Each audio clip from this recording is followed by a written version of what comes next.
The nation that destroys its soil destroys itself. FDR. Now, this is nearly 100 years ago and post-Dust Bowl, but clearly the message has not yet sunk in.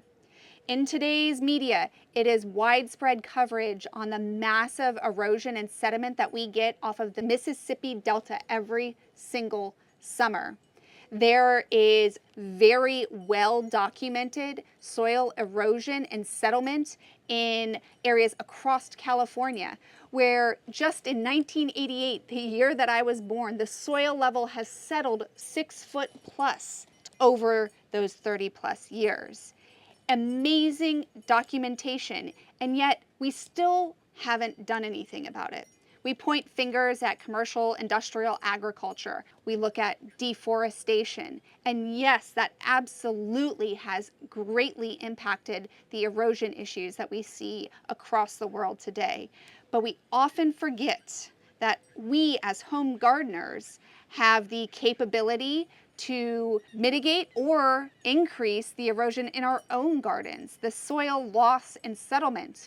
And so today we are going to talk about one way that you can very easily and tangibly correct that problem on a home scale without having to reforest the Amazon. These changes will make a difference even on a small scale. When we think about soil, we think about the rich, black, crumbly stuff, the thing we make out of compost or that we buy in a bag of soil. But if we've done a little bit more research, maybe we're aware that soil is actually made up of different particle sizes. And we might have everything from clay to silt to sand. But what often gets overlooked is all of the other stuff that goes into soil and makes up what we see as soil. It's more than just the soil itself. It's gases being exchanged, it's water itself, it's soil biology, soil life, bacteria and fungi and nematodes, all of these microscopic creatures that we can't see with the naked eye.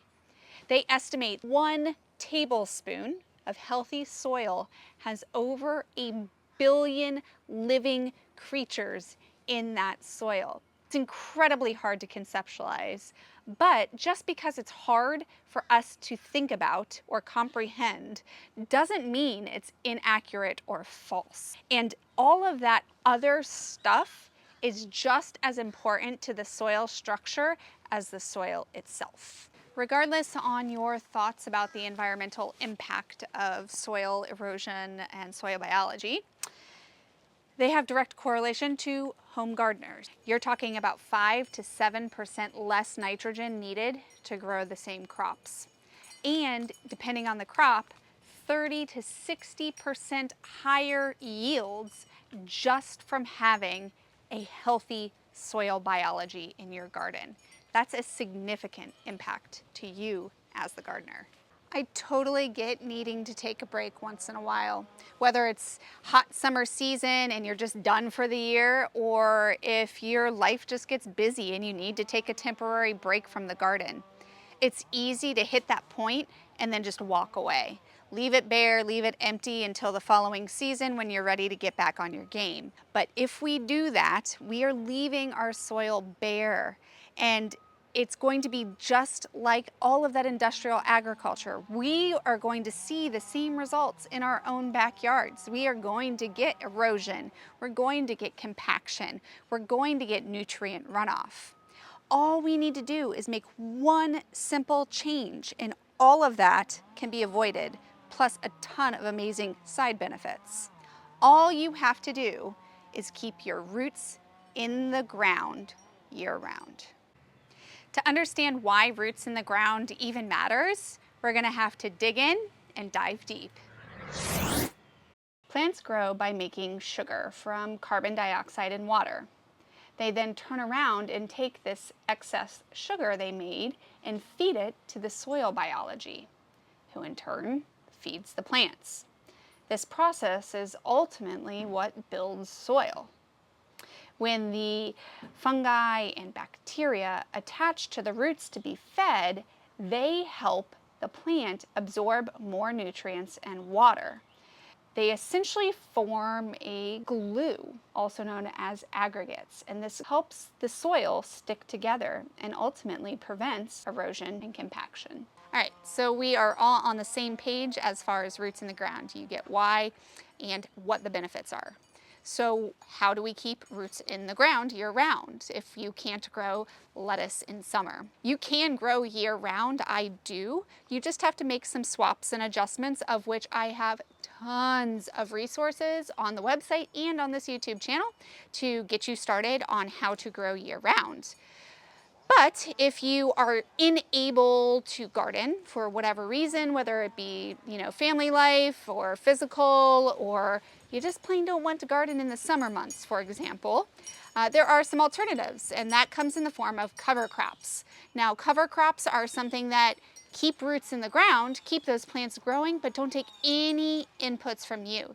They don't need to be watered, they don't need pest control, they don't need harvesting. You literally sow them and forget about it until you're ready to get gardening again. Now let's say, just for example, you may have let your soil go bare and fallow for a good long time, or perhaps you're starting a new garden bed or container garden and you don't think the soil biology is where it needs to be. There are a lot of different tools for us to start increasing those populations in the soil. First of which is compost. Homemade compost is incredibly rich in soil life, and it's a great place to start. Whatever compost you're able to make, throw it in the beds and let that system start working for you. An even better way to increase the soil biology is with worm castings. This stuff is next level compared to compost. The soil biology is truly outstanding. There are also other alternatives like biochar, which essentially create the ideal home for all of those soil microbes in your garden beds. And if you really just want to get things going immediately but don't have the compost ready yet or the worm castings, you could even use a spray like Organics, which is essentially like a fertilizer spray, except it's not fertilizer. It's only soil biology. All of the good bacteria and fungi and nematodes that you want in the soil, you simply spray it on to get things kick-started. Now, if you want to do all of these with purchases, I will have links down in the show notes. But if you're ready to do it for free and DIY it, I have a playlist that will get you going on building your soil biology that will have you getting amazing harvests from the garden with way less inputs from you.